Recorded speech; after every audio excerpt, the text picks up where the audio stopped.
வணக்கம் நண்பர்களே, இந்துக்கள் விழித்திரு நண்பர்கள் வணக்கம். இந்த பதிவு பார்க்க சப்ஸ்கிரைப் பண்ணுங்கள், ஃப்ரெண்ட்ஸ் ஆன் பண்ணுங்கள், சப்போர்ட் பண்ணுங்கள். சூப்பர் தஸ் ஜாயின் பண்ணிட்டு சப்போர்ட் யுவர் அண்ணாமலை சேனல். நன்றி. இப்போ ஒரு வழியாக பாமக வந்து சேர்ந்துட்டாங்க. தேமுதிக பற்றி கேட்டப்போ ஒன்றும் பெருசாக இது பண்ணிக்கல. அவங்க மீறி கேட்பாங்க. கொடுத்தா பழனிசாமி கொடுக்கட்டும். அங்கே சேரணும், இல்லை என்ன பண்ணுறாங்க. அப்படி வலிமையாக இருக்காங்க. எல்லா தொகுதியும் நிற்க வேண்டியது யாராக இருந்தாலும் ரைட். 10 ஒருத்தருக்கு 10 ஜாஸ்தினாலும் ஒரு 7 வயநாடு எடப்பாடிட்டேன் ராஜ்யசபா. அதுக்கு பதிலாக இங்கே 10 வாங்கியிருக்கேன். உடனே கால்குலேட் பண்ணி 60 எம்எல்ஏ கொடுன்னு பார்ப்பேன். என்னென்னா அடுத்தாப்பில் இப்போது நிற்கும் போது இந்த ஊழலாட்சி எதிர்த்து திமுக ஊழலாட்சி அங்கே வரும்போது எடப்பாடி வலு இல்லை. அப்போ இன்னி இது வரும்போது எல்லோரும் பிரித்து கொடுக்கும்போது அப்போவும் வந்து அவங்க பார்கெயின் பண்ணுவாங்க 26. இப்போ அவங்க சின்னத்துக்கு சொல்லி ஒரு 10 சீட் வாங்கிட்டாங்க. இது ஓகே ஆகுது அப்படிங்கும்போது எம்எல்ஏக்கு டிமாண்ட் வரும். அதை அப்போ பார்க்கலாம். ஏன்னா இப்போது காங்கிரஸ் ஈக்குவல் கிட்டத்தட்ட காங்கிரஸ் திமுக எப்படி பெர்சன்டேஜ் வச்சுருக்கோ அந்த மாதிரி பாமக இப்போ இருக்குது. அது 3.4 வாட்டவர். தினகரன் பன்னீர் சேர்ந்தால் ஒரு 5க்குள்ளே வரணும். தினகரன் வந்து சட்டசபையில் எடுத்து 2 3 இப்படி தான் 5 6 அப்படியெல்லாம் வரும்போது ஸ்விங் ஆகும்போது இது கிட்டத்தட்ட அந்த 30% மேலே இருந்தாலே மும்முனை போட்டியில் போதும். இது 8-10% சீமா பிரிக்கப்படி சீமானு 20 சீட்டுக்கு சின்ன ஐலண்ட் இப்போது அதிருப்தியில் அந்த மாதிரி போயிட்டுருக்கு. சரி,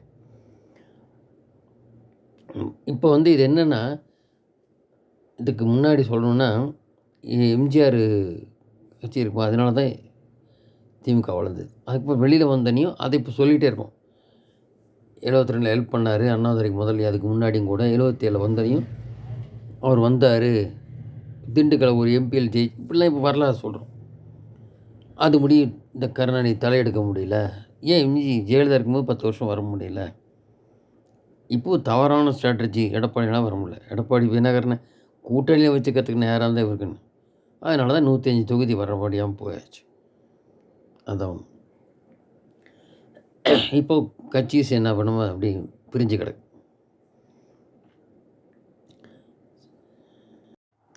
இப்போ என் மக்கள் பாத யாத்திரை போனதில் இளைஞர்கள், பெண்கள் உள்ளிட்ட ஏன் வயதானவர்கள் கூட அந்த ஈர்ப்பு அதிகம் வந்து போச்சு. ஏன்னா காரணம் என்னென்னா இந்த 50 வருஷம் திராவிட குப்பைகள் ஒன்றும் பிரயோஜனம் இல்லைன்னு தெரிஞ்சு போய் ஏதாவது மாற்றம் வராதான் இருந்தாங்க. தேமுதிக வந்து கடைசியில் ஜெயலலிதா போனதுனால அது ஒன்றும் அவரும் போயிட்டார் காலத்தின் கட்ட நோய் வாய்ப்பட்டு.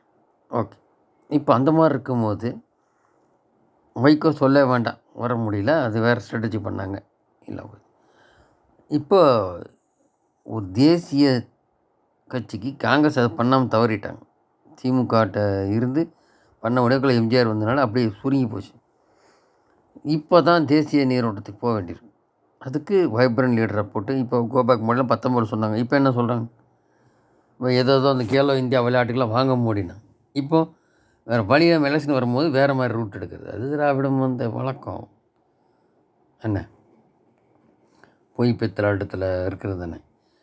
இப்போ அப்படி பார்க்கும்போது இந்த எண்மண்ணக்கள் இன்னொரு இப்போ எப்படி 50 வருஷம் ஆனால் பேசியிருக்கோம். அந்த மாதிரி இன்னும் பல காலம் ஆகும்போது எல்லாம் அந்த சின்ன பசங்கள்லேருந்து அப்படியே ஒரு 15 வயசுக்குள்ளே இப்போது அண்ணாமலையோட அட்ராக்ஷன் வரும்போது பின்னாடி கதை பேசுவோம். இப்படி எம்ஜிஆருக்கு இருக்கும் அந்த மாதிரி. அதுக்குள்ளே கட்சி வளர்ந்துடும். இந்த மாதிரி தலைவர் போனார், எப்படி 77 ஆரம்பித்து வந்தாருன்ற மாதிரி. அப்போ மெல்ல மெல்ல தேசியத்தை நோக்கி நகர்த்தணும். அதுக்கு இப்போ இந்த பாமக துணையோட, ஏன்னா பாமக அவர் என்ன சொல்கிறார், என்ன பண்ணா அவர் நினச்சதாலே மோடி செய்கிறாரு எல்லா விஷயத்துலையும் செஞ்சுருக்கிறதில்ல திட்டத்தில் அப்படின்ட்டு. 2 பேரும் ஓபிசி லீடர் தான் அப்படின்னு. ஸோ அந்த மாதிரி குட்டி கட்சியெல்லாம் இருக்குது.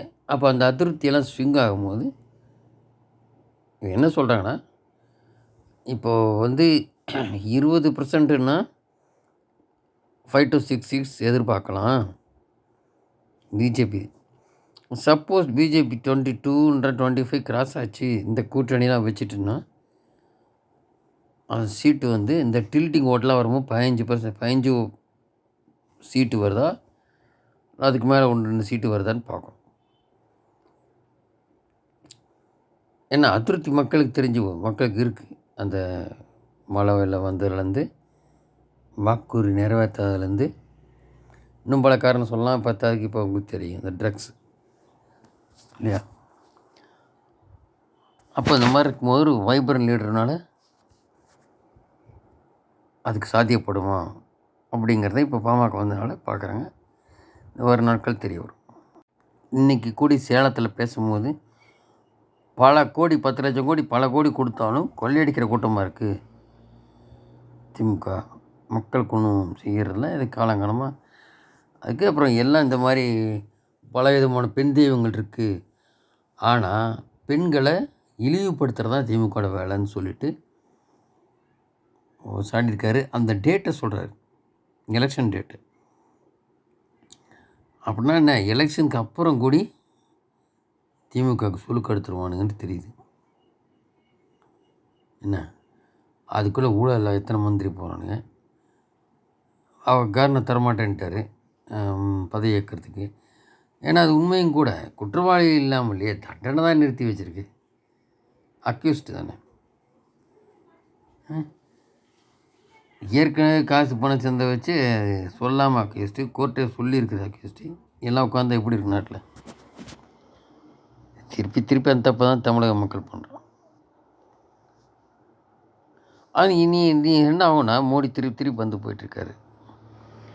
வந்து 14 அது ஏதோ ஜெயலலிதாக்கு ஏதோ கிடைக்கும் அப்படின்னு நினச்சா மோடி லேடியாக வந்து 19 போல் இவங்க அது முதல்லதே நேரேட் பண்ணோம். இப்போது ஆளுங்கட்சி ஆகிட்டு இப்போ 2 தடவை கொடுத்துமே இந்த 80 தொகுதி 78 தொகுதி கொடுத்தும் பிரயோஜனம் இல்லை மக்களுக்கு. வளர்ச்சிக்கான அரசியல் வேணும். அண்ணா பாத யாத்திரை போயிட்டார். மோடி இப்போ வந்துட்டுருக்காரு. இப்போ கிளியராக தெரியும் போது அங்கே என் மாதம் எம்பியில் போட்டவன் அப்புறம் 21 போடலை சட்டசபையில். அந்த அளவுக்கு ஒன்றும் திமுக முதல்ல அந்த அளவுக்கு கிடையாது. ஏதோ ஸ்ட்ராட்டஜி பண்ணி வந்திருக்காங்க. இப்படி இருக்கும்போது இந்த கூட்டணி வச்சு அவன் கூட்டணி இருக்கட்டும், ஆனால் என்ன செஞ்சுருக்கன்றது வேணும்ல. இப்போ இங்கே மாறாக இருக்க கூட்டணி இப்போ அப்படித்தான் இந்த மாதிரி கூட்டணி தான் இருந்தது ஜெயலலிதா கருணாநிதி இருக்கும்போது. ஆனால் 2 பாண்டிச்சேரி 3 எம்பி எடுத்தாங்களே, அது ஓட்டு பெரிய ஸ்பிளிட்டாக இருந்தார். அதைத்தான் பிரச்சனையே சொல்கிறாங்க. 25% மேலே போனால் ஒரு வேளை 15 தொகுதி வருதா, 15 to 18 அப்படிங்கிறது. ஸோ இது நாளாக தெரியும். பார்ப்போம். நன்றி.